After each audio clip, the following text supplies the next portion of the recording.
प्यारे बच्चों, आज हम इस लेक्चर में बीएससी फर्स्ट ईयर का रोटेशनल मोशन का सेकंड वीडियो जो कि बहुत महत्वपूर्ण है, आज हम इस लेक्चर में डिस्कस करने वाले हैं एंगुलर मोमेंटम क्या होता है, angular momentum in terms of moment of inertia, और फिर हम देखेंगे torque in terms of moment of inertia, और लास्ट में हम देखेंगे relationship between the torque and angular momentum, और फिर law of conservation of angular momentum. तो चलिए शुरू करते हैं इस लेक्चर को, लेकिन आप इस पूरे लेक्चर को, पूरे वीडियो को ध्यान से सुनिएगा, देखिएगा और अपने नोट्स बनाते रहिएगा। आपका एक आर्टिकल, एक क्वेश्चन बिल्कुल तैयार हो जाएगा। अगर आप इनके नोट्स लेना चाहते हैं, देखना चाहते हैं, तो डिस्क्रिप्शन में लिंक को देख करके आप डाउनलोड कर सकते हैं। चलिए शुरू करते हैं लेक्चर एंगुलर मोमेंटम।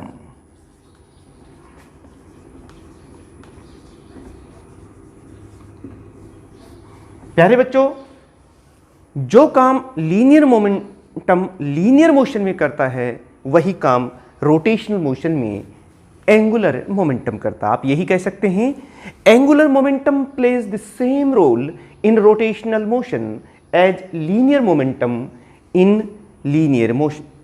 आप कह सकते हैं, इसकी अगर आप डिफाइन करना चाहते हैं तो हम ये कह सकते हैं कि angular momentum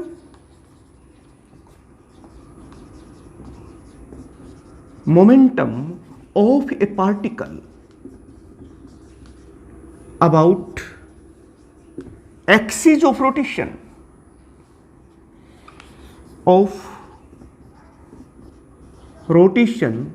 is the moment of linear momentum.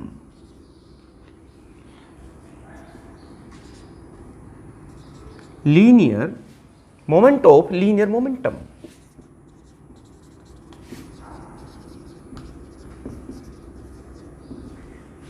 आप इसको ये कह सकते हैं, it is denoted by L and it is equal to linear momentum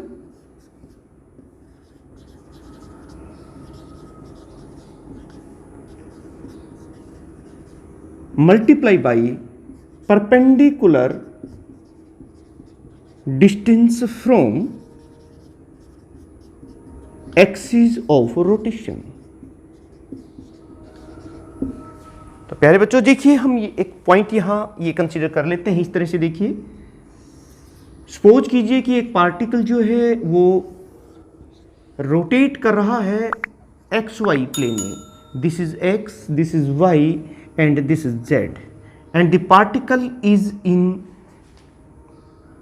अब आप इसको इस तरह से लिख सकते हैं, ये हमारा पार्टिकल है कोई, और ये एक्स वाई प्लेन है, एंड दिस पार्टिकल, ये जेड एक्सिस है, इस जेड एक्सिस के चारों तरफ एक्स वाई प्लेन में मूव कर रहा है विद वेलोसिटी v। मान लो इसकी वेलोसिटी जो है ये v है। तो ये है, ये देखिए, ये पार्टिकल है हमारा, और ये डायरेक्शन ऑफ r। तो आप कह सकते हैं कि ये वेलोसिटी v है, और ये एंगल अगर थीटा है तो ये भी थीटा है, और इसको हम ऐसे कर सकते हैं। ये जो OM है, ये इस जेड एक्सिस से, जो एक्सिस ऑफ रोटेशन से पार्टिकल की जो वेलोसिटी है उसकी परपेंडिकुलर डिस्टेंस है। इस बात की बात कर रहा हूं, perpendicular distance from axis of rotation ये हो गया, और एक्स वाई प्लेन में पार्टिकल मूव कर रहा है। तो linear momentum of this particle कितना होगा, ये देखिए, लीनियर मोमेंटम ऑफ पार्टिकल, मैं पार्टिकल की बात कर रहा हूं। ये देखिए, शुरुआत क्या करोगे, consider a particle is in rotational motion about Z axis in X Y plane, v is its velocity. अगर v वेलोसिटी है and m is the mass of the particle, then linear momentum of particle कितना हो जाए बेटे, that will be equal to mass into velocity. Direction of linear momentum is same as that of the direction of the velocity. Now let us see what is the angular momentum of this particle according to this definition. Angular momentum of the particle is equal to linear momentum. Linear momentum कितना है? p. और perpendicular distance from axis of rotation कितनी है? ये मैंने पहले बताया, ये OM है. ये देखिए, ये है direction of linear momentum here, और ये OM जो है इसकी परपेंडिकुलर डिस्टेंस है OM. अब हम OM, ये जो perpendicular distance from the axis of rotation है, इसकी वैल्यू इस ट्राइंगल से निकाल सकते हैं. In triangle OMP, in triangle OMP, what is the value of sine theta here? ये देख लीजिए, sine theta is equal to perpendicular distance upon hypotenuse, यानी कि OM डिवाइडेड बाई R. और यहां से आप OM की वैल्यू निकाल सकते हैं, in it is equal to R sin theta. Put this value in this equation number 1. यहां से जब हम रखेंगे तो हमारे पास हमें मिलेगा L is equal to P, जो लीनियर मोमेंटम है पार्टिकल का, इंटू R sin थीटा. इसको हम कुछ इस तरह से भी लिख सकते हैं, R cross P in vector form. तो this is the linear momentum of this particle which is in rotational motion. अब हम एक बात देखते हैं कि तो एक पार्टिकल की बात हुई, लेकिन अगर हम किसी रिजिड बॉडी की बात करते हैं तो उसमें बहुत से पार्टिकल्स होते हैं. तो उसमें सभी पार्टिकल्स का एंगुलर मोमेंटम निकाल करके हम ऐड कर देंगे तो हमें पूरी रिजिड बॉडी का जो है एंगुलर मोमेंटम आ जाएगा. वो having a number of particles यानी for a system of particles. हम इसको ऐसे लिखेंगे, the angular momentum is equal to the summation of ILI. और ये यहां से इस इक्वेशन से आप यहां इसकी वैल्यू रख सकते हैं. ये देखिए कितना हो जाएगा, ये that will be equal to I RI cross PI. हम इसको ऐसे लिख सकते हैं. और आप इसको इस तरीके से भी लिख सकते हैं, L इजकल टू, जब इन सबको सम कर देंगे तो R और सभी पार्टिकल्स का टोटल पूरी रिजिड बॉडी का मोमेंट ऑफ इनर्शिया, पूरी रिजिड बॉडी का आप देख रहे हैं जो लीनियर मोमेंटम है वो P है. तो आप इसको इस तरीके से लिखें. This equation gives the angular momentum of the rigid body I plus YJ plus ZK and cross P के भी 3 कंपोनेंट फॉर्म में हम लिखेंगे तो कैसे लिखेंगे? आप इसको इस तरह से लिखेंगे कि I PX plus J PY plus K PZ. आप इसको क्रॉस प्रोडक्ट में आप डिटरमिनेंट फॉर्म में भी निकाल सकते हैं इस तरीके से. ये देखिए I J K और इसके कंपोनेंट्स क्या हैं? X Y. इसके जो कोफिशिएंट है I J K वो हमने यहाँ लिख दिए हैं. और यहाँ जो लीनियर मोमेंटम के हैं वो PX PY और PZ. अब आप इसको डिटरमिनेंट को ओपन कर लीजिए. देखिए जिस रो और कॉलम में I आ रहा है पहले हमने उसको लिख दिया है I इंटू, ये देखिए अब क्या करेंगे, Y into PZ minus Z into PY. ये हो गया. अब इसको हम माइनस J के साथ माइनस मिलेंगे और फिर जिस रो और कॉलम में जा रहा है उसको हम हाइड करेंगे और देखिए क्या रहता है, ये बच गए नहीं. देखिए तो हम लिखेंगे X into PZ minus Z into PX. इस तरह से आप लिख सकते हैं, साथ साथ लिखते रहिए. फिर हम लिखेंगे प्लस के, ये प्लस के साथ होता है, ये माइनस के साथ, फिर ये प्लस के साथ, आप जानते हैं पहले से ही. ये देखिए अब जिस रो और कॉलम में के है उसको हम हाइड कर रहे हैं, दिस माइनस दिस, यानी कि X into PY minus Y into PX. This is the total L. और वैसे L को अगर हम कंपोनेंट फॉर्म में लिखें तो कैसे लिखेंगे? यहाँ पर देखिए LXI plus LYJ plus L Z के। अब यहां से बाय कंपेयरिंग दीज टू हम बता देंगे कि L X is equal to किसके बराबर है एल एक्स। ये देखिए ये आई का कोफिशिएंट है, तो आई का कोफिशिएंट तो ये है, तो ये हो जाएगा, यानी कि इसको हम लिखेंगे y into P Z minus Z into P Y, ये हो गया।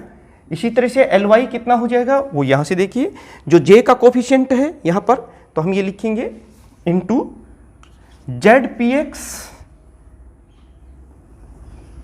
Minus x P Z. यहां मैंने माइनस साइन है यहां पर, तो इसको पहले और इसको बाद में इसका नेगेटिव साइन के साथ लिख दिया है। और यहां से देखिए एल जेड कितना हो जाएगा, एल जेड इजकल टू, ये देखिए जो k का कोफिशिएंट है ये है और यहां ये है, L Z is equal to X P Y minus Y P X. तो प्यारे बच्चों इस तरीके से आप angular momentum in terms of rectangular components या कार्टेशियन कोऑर्डिनेट्स आप इस तरह से लिख सकते हैं। एंगुलर मोमेंटम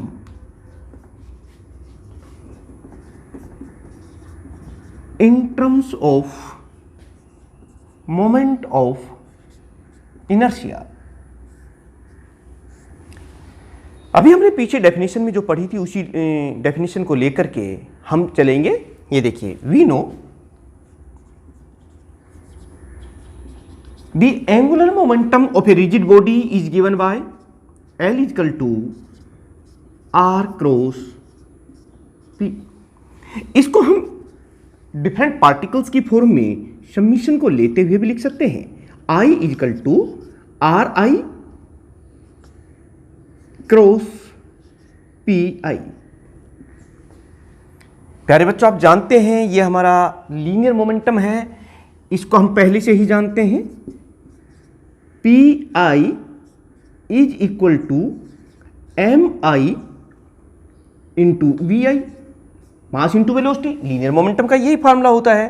तो put this value of P I in this equation, हम क्या लिखेंगे, एल यानी angular momentum is equal to I varies from 1 to n, जितने भी पार्टिकल्स हैं उन सब के लिए, are I cross P I के स्थान पर हम लिखेंगे एम आई इंटू वी आई। ये इस तरीके से लिखेंगे।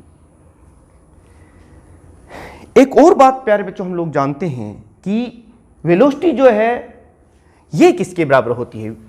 अगर वो पार्टिकल किसी एक्सिस ऑफ रोटेशन के चारों तरफ एंगुलर वेलोसिटी ओमेगा उससे रोटेट कर रही है, तो वी आई कितना होगा हम जानते हैं ना, वी आई यानी कि velocity equal to R I into omega.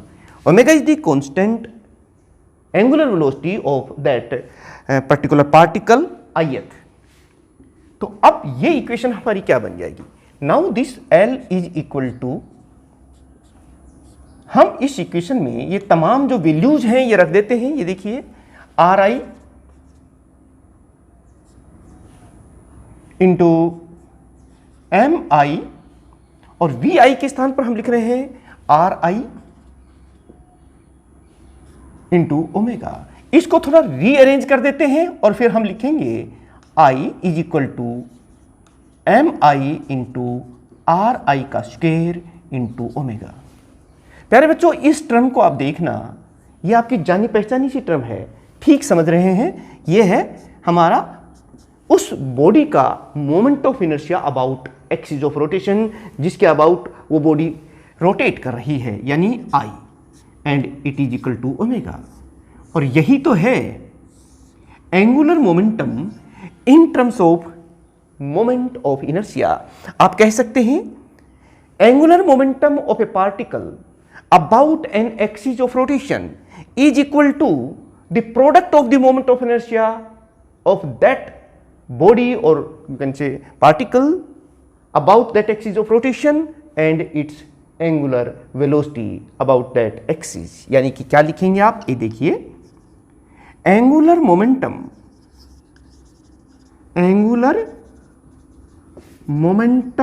Of a body is equal to the product of product किस चीज है? Product of moment of inertia of that body about axis of rotation, about axis of rotation and its angular velocity, यानी L is equal to I into omega. तो कोई ये भी question आपसे पूछते कि set up the relationship between the angular momentum and the moment of inertia, तब भी आप यही लिखेंगे। इस टर्म को हम बाकी के क्वेश्चंस में भी यूज करेंगे। एंगुलर मोमेंटम के बाद अब हम देखते हैं टॉर्क क्या होता है। बिल्कुल जिस तरह से हमने एंगुलर मोमेंटम के बारे में बात की, वैसे ही हम टॉर्क की बात करेंगे, यानी टॉर्क। यहां पर भी हम शुरुआत ऐसे ही करेंगे कि रोटेशनल मोशन में टॉर्क का वही रोल होता है जो लीनियर मोशन में फोर्स का होता है। यानी आप कहेंगे torque play the same role in rotational motion as force in linear motion. दूसरे वर्ड्स में आप ये भी कह सकते हैं the turning effect of the force is called torque. आप इसे इस तरीके से भी लिख सकते हैं कि torque is defined as the moment of force about an axis of rotation. It is denoted by tau. This is the symbol. हम ये कह सकते हैं, ये देखिए एक पार्टिकल को हम कंसीडर कर रहे हैं, इस तरीके से आप बना सकते हैं, लिख सकते हैं। सपोज कीजिए ये एक्स एक्सिस है, ये वाई एक्सिस है और this is the Z axis and, और ये कोई पार्टिकल है जो कि एक्सिस ऑफ रोटेशन जो हमारा जेड एक्सिस है उसके सराउंडिंग्स में रोटेट कर रहा है। और ये देखिए ये जो है ये परपेंडिकुलर डिस्टेंस है, इस पार्टिकल के ऊपर जो फोर्स एक्ट कर रहा है वो F है। एक पार्टिकल की मैं बात कर रहा हूं। अगर ये एंगल थीटा है तो फिर ये भी थीटा ही होगा। अभी मैंने बताया torque is defined as the moment of the force about an axis of rotation. आप इसको इस तरीके से लिख सकते हैं कि जो टॉर्क होगा that is equal to force multiply by perpendicular distance from axis of rotation. इस तरीके से आप लिख सकते हैं। अब देखिए अब हम क्या कंसीडर कर रहे हैं। सपोज कीजिए एक पार्टिकल है एक्स वाई प्लेन में मूव कर रहा है जेड एक्सिस के अबाउट। हम क्या कहेंगे? Consider particle of mass m is rotating about z axis in xy plane. F is the force acting on this particle. तो अब आप इसको कैसे लिखेंगे? देखिए टॉर्क है किसी एक पार्टिकल का तो वो कितना होगा? F is the force and perpendicular distance is OM here. This is the perpendicular axis. From axis along which this force act. Now OM. इस ट्राइंगल से OMP, यहां से हम OM जो हमारी परपेंडिकुलर डिस्टेंस है उसकी वैल्यू निकाल लेंगे, यानी कि इन triangle OMP what is the value of sin theta here? Sin theta is equal to perpendicular distance OM upon hypotenuse. OM is equal to, आप इसको इससे लिखेंगे R sin theta. Now put this value OM here. तो ये तो force है, this is, जब इसकी वैल्यू रखेंगे तो आप क्या लिखेंगे? F into R sin theta. अब आप इसको इस तरीके से भी लिख सकते हैं R cross F. This is the torque acting on a particle which is in rotational motion. The direction of this torque is perpendicular to the plane containing R and F. आप जानते हैं कि क्रॉस प्रोडक्ट की direction हम किससे निकालते हैं? Right hand thumb rule. यानी कि direction of this torque is given bye direction of torque is given by right hand thumb rule. Right hand thumb rule ये चीज है। अब देखिए, ये तो एक एक पार्टिकल की बात हो रही है। अगर हम रिजिड बॉडी की बात करें जिसमें बहुत से पार्टिकल्स हैं, तो सभी पार्टिकल्स का टॉर्क निकालकर उसको सम कर देंगे, उसको ऐड कर देंगे, तो हमें पूरी रिजिड बॉडी का जो टॉर्क है वो आ जाएगा। मैं वही बात यहां कह रहा हूं कि for rigid body having a number of particles are there, the total torque is equal to the summation of, ये देखिए मान लो वहां I varies from 1 to n, जितने भी पार्टिकल्स हैं हम लिखेंगे R I cross F I. इसको आप इस तरीके से भी लिख सकते हैं, टोटल जो टॉर्क हमारे पास आएगा ये हो जाएगा R cross F, F is the total force. यानी कि ये हमारे पास एक तरीके से आप देख रहे हैं, this is the torque and it is equal to the cross product of the radius vector and the force.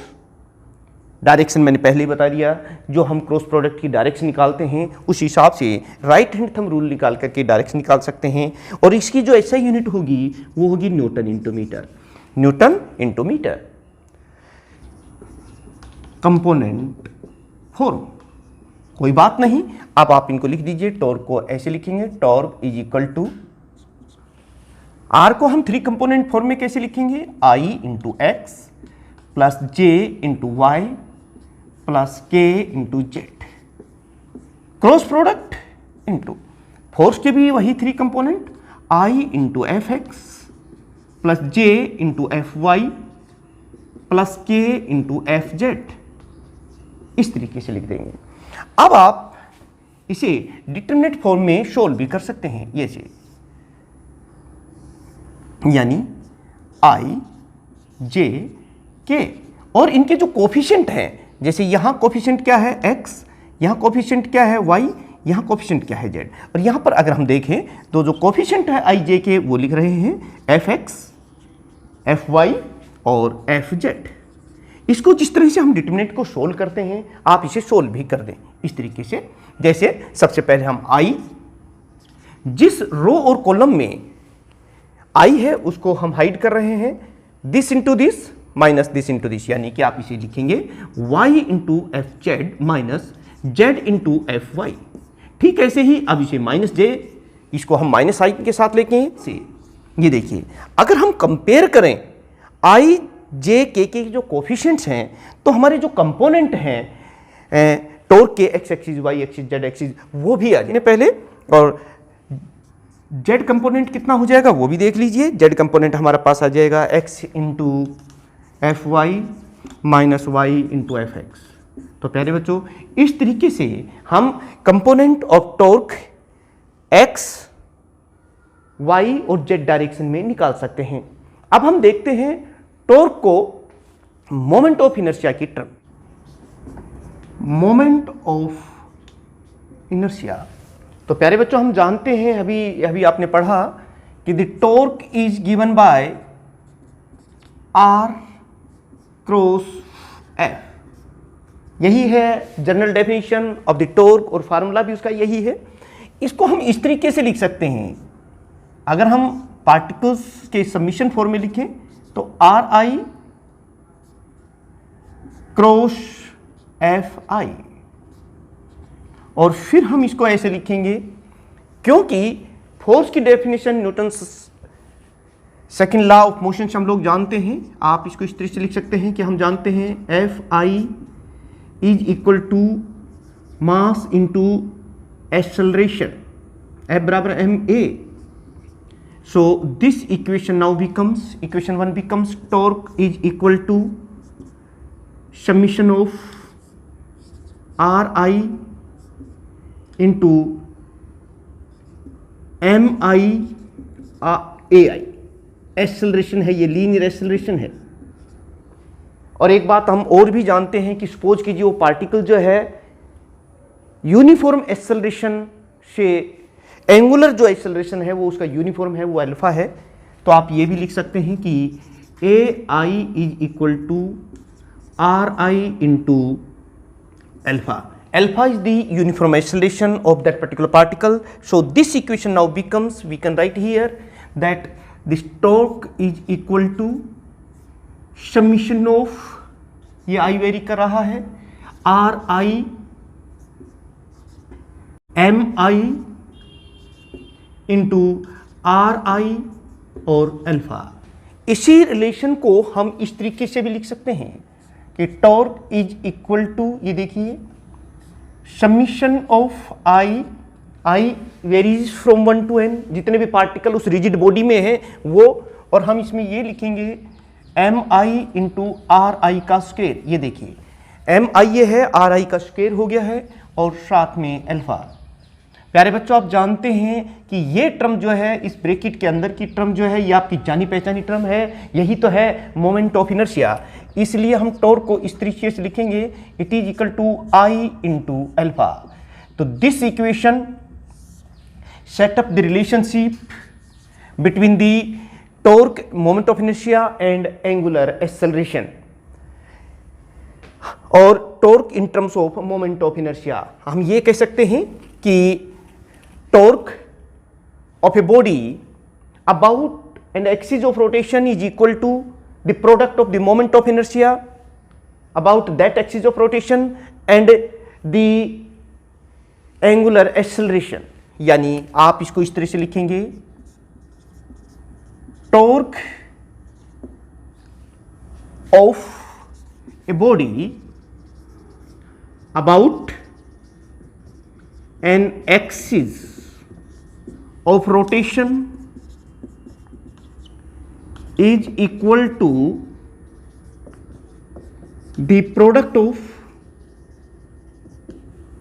आपके सामने इसी को वर्ड्स दे रहा हूं मैं, product of moment of inertia of body about that axis of rotation, axis of rotation and its angular acceleration. ये इस तरह से आप इसको लिख सकते हैं. प्यारे बच्चों, चलिए अब हम ये भी देख लेते हैं कि अभी हमने टॉर्क भी पढ़ा है, हमने एंगुलर मोमेंटम भी पढ़ा है, क्या इनमें कोई रिलेशनशिप है एंड टॉर्क. इनमें हम दोनों ही लेके चलते हैं, देखते हैं रिलेशन. वी नो, जो अभी हमने पढ़ा है दोनों के बारे में, कि angular momentum is given by, क्या पढ़ा था, R cross P. This is one of the equation. And torque जो हमने पढ़ा वो क्या था, torque is equal to R cross F. This is second equation. First equation को हम with respect to T differentiate कर सकते हैं, यानी कि on differentiating equation 1 with respect to T, time के विद रेस्पेक्ट हम इसको डिफरेंशिएट करेंगे, तो हम क्या लिखेंगे, by D T is equal to, ये देखिए, first differentiating of second plus second differentiation of first. और प्यारे बच्चों, आप जानते हैं R cross D P by D T plus P cross ये D R by D T, ये तो वेलोसिटी हो गई है, और पी की वैल्यू भी हम जानते हैं, ये हमारे पास, ये देखिए, D L by D T it is equal to R cross D P by D T. इसके स्थान पर हम क्या लिखेंगे, आर क्रॉस, जैसे अभी मैंने बताया था आपको, it is equal to F, और वो टर्म तो जीरो हो गई, बट आर क्रॉस एफ क्या होता है, दिस इज द टॉर्क. आप लिखेंगे D L by D T it is equal to torque. So this equation set up the relationship between torque and angular momentum. आप कह सकते हैं torque is defined as the rate of change of angular momentum and this equation set the relationship between the torque and the angular momentum. एक और angular momentum से related term जो बहुत बार question पे पूछा जाता है, जिसकी बहुत सी प्रैक्टिकल एप्लीकेशंस हैं, वो देख लेते हैं। Law of conservation of angular momentum क्या स्टेटमेंट है और हम इसको कैसे प्रूव करेंगे, फिर इसकी डेली लाइफ में क्या एप्लीकेशंस हैं। यानी law of conservation of angular momentum, इसकी स्टेटमेंट देखिए बेटे। स्टेटमेंट ये है कि अगर किसी सिस्टम ऑफ एन पार्टिकल्स के ऊपर उसका जो टोटल एक्सटर्नल टॉर्क एक्ट कर रहा है वो जीरो है, यानी कि कोई एक्सटर्नल टॉर्क उस पर एक्ट नहीं कर रहा है, तो फिर उसका एंगुलर मोमेंटम हमेशा कांस्टेंट रहेगा, कंजर्व रहेगा। यही है स्टेटमेंट। क्या है? For a system of n particles free from external torque, the total angular momentum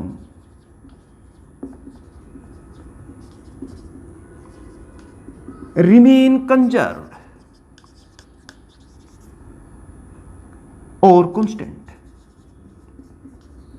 यानी कि L is equal to I omega, I moment of inertia है, ये कांस्टेंट रहता है। यही है हमारा law of conservation of angular momentum की स्टेटमेंट। चलिए अब हम इसे प्रूव कर देते हैं। बिल्कुल, consider a system of N particle, इस तरह से लिखेंगे। आप लिखते जाइए, वीडियो को बहुत स्लो करके बड़े ध्यान से लिखकर अपने नोट्स बनाइए। मैंने पहले भी बताया, नोट्स का लिंक आपको डिस्क्रिप्शन में मिल जाएगा। चलिए देखते हैं। Consider a system of N particles, आप इसी तरीके से लिखेंगे इसे। Consider a system of N particles. अब जब ये एन पार्टिकल्स का सिस्टम हमने ले लिया है, सो by the definition the torque acting on external torque that is given by, जैसे अभी मैंने आपको बताया था, dl by dt, it is equal to the rate of change of angular momentum। But question फिर यही है, जैसा कि स्टेटमेंट में कहा है, फ्री फ्रॉम एक्सटर्नल टॉर्क, यानी कि उस पर जो एक्सटर्नल टॉर्क एक्ट कर रहा है वो जीरो है। तो फिर ये इक्वेशन नंबर 1 हमें क्या, equation 1 gives, you can write here that dl by dt it is equal to 0, यानी कि फर्स्ट डेरिवेटिव जब किसी भी फिजिकल क्वांटिटी का जीरो आता है, इसका मतलब ये जो चेंज हो रहा है वो जीरो रेट से चेंज हो रहा है, इसका मतलब चेंज नहीं हो रहा है। तो हम क्या लिखेंगे, L is equal to constant, यानी कि L is equal to I into omega, ये रिलेशन मैंने अभी ड्राइव किया था, it is equal to constant. तो प्यारे बच्चों, इस तरह से हमने law of conservation of angular momentum को प्रूव कर दिया। इसकी प्रैक्टिकल लाइफ में काफ़ी एप्लीकेशंस हैं। आप इसको, मैं एक पॉइंट बताऊं इस लॉ की, कि जैसे आपने कभी सर्कस में या कहीं देखा होगा, व्हील शूज़ पहने हुए, हाथ में वेट्स होते हैं और वो आते हैं, और जैसे जैसे वो अपने हैंड्स को अपनी बॉडी की तरफ लेके आते हैं, वो और तेज़ी से रोटेट करने लगते हैं। वो किस वजह से होता है? Due to law of conservation of angular momentum. ये देखिए, जब हाथ दूर होते हैं, हाथ में वेट्स होते हैं, तो मोमेंट ऑफ इनर्शिया ज़्यादा होता है, क्योंकि आर ज़्यादा हुआ, mr² होता है मोमेंट ऑफ इनर्शिया। तो मोमेंट ऑफ इनर्शिया जब ज़्यादा होता है तो एंगुलर वेलोसिटी कम होती है, क्योंकि इन दोनों का जो प्रोडक्ट है वो तो कांस्टेंट रहता है। तो जैसे जैसे वो अपने हाथ को एक्सिस ऑफ रोटेशन के नज़दीक लेके आता है, उसके ऊपर ले आता है, तो आर कम हो जाता है, मोमेंट ऑफ इनर्शिया रिड्यूस हो जाता है, और फिर जाहिर है कि एल तो कांस्टेंट है, तो फिर एंगुलर वेलोसिटी बढ़ जाती है और बहुत तेजी से वो रोटेट करने लगते हैं। यानी कि in a circus etcetera, a boy carrying a weight in his hands, when he brings the hands towards his body, he rotates faster due to decreasing moment of inertia and increasing angular velocity। एक और point है इसी को, ये देखिए, अगर हम planetary motions की बात करते हैं तो वहां पर भी law of conservation of angular momentum apply हो रहा है। कैसे? जैसे सपोज कीजिए सन है और जब कोई प्लेनेट्स, ये प्लेनेट है, सन के नजदीक आता है तो आर रिड्यूस हो जाता है। जो सन के सेंटर और प्लेनेट्स के सेंटर के बीच की डिस्टेंस रिड्यूस हो जाती है तो फिर इसका मोमेंट ऑफ इनर्शिया रिड्यूस हो जाता है। जब मोमेंट ऑफ इनर्शिया रिड्यूस हो जाता है तो फिर एंगुलर वेलोसिटी इंक्रीज हो जाती है। वो चीज आप यहां पर लगा सकते हैं कि दी प्लेनेट्स, और जब रोटेट्स फास्टर, जब ये सन के नजदीक आते तो तेज क्यों रोटेट करने, किस लॉ की वजह से ये रोटेट करने लगते हैं, तब आपको बताना है it is due to the law of conservation of angular momentum, because when the planets comes near the sun then the moment of inertia reduces and angular velocity increases because the product of I and omega remains constant। कि जब वो कूदता है तो अपनी पूरी body को नज़दीक रखता है और वो काफ़ी रोटेट करता है जब तक कि वो पानी के अंदर जंप ना करे, क्योंकि जब नज़दीक बॉडी को रखता है तो क्या होता है, उससे उसकी जो मोमेंट ऑफ इनर्शिया तो कम रहता है और एंगुलर वेलोसिटी वहाँ पर ज़्यादा रहती है। और जैसे ही वो फिनिशिंग पॉइंट की तरफ या पानी के नज़दीक पहुँचता तो अपनी बॉडी को खोल देता है। जब बॉडी पूरी खुल जाती है तो उससे क्या होता है कि मोमेंट ऑफ इनर्शिया बढ़ जाता है और एंगुलर वेलोसिटी रिड्यूस हो जाती है। तो इस तरह से हम देख सकते हैं डेली लाइफ में भी law of conservation of angular momentum बहुत जगह अप्लाई होता है। तो प्यारे बच्चों, आज आपने एंगुलर मोमेंटम से संबंधित, टॉर्क से संबंधित, law of conservation of angular momentum से संबंधित बहुत सी टर्म्स आपको क्लियर हो गई होंगी। हम पूरा का पूरा सिलेबस आपका कवर करने जा रहे हैं, तो इसलिए आप इस चैनल को सब्सक्राइब जरूर कर लें और नेक्स्ट वीडियो आपको तुरंत पता चल सके उसके लिए आप नोटिफिकेशन, ये जो बेल है इसको भी आप प्रेस कर दीजिए ताकि नोटिफिकेशन आपको मिल जाए और आपको समय पर आपका वीडियो, आपकी उसकी सूचना मिल जाए। और प्यारे बच्चों, अगर अच्छा लग रहा है तो अपने दोस्तों तक भी इसको शेयर ज़रूर करें और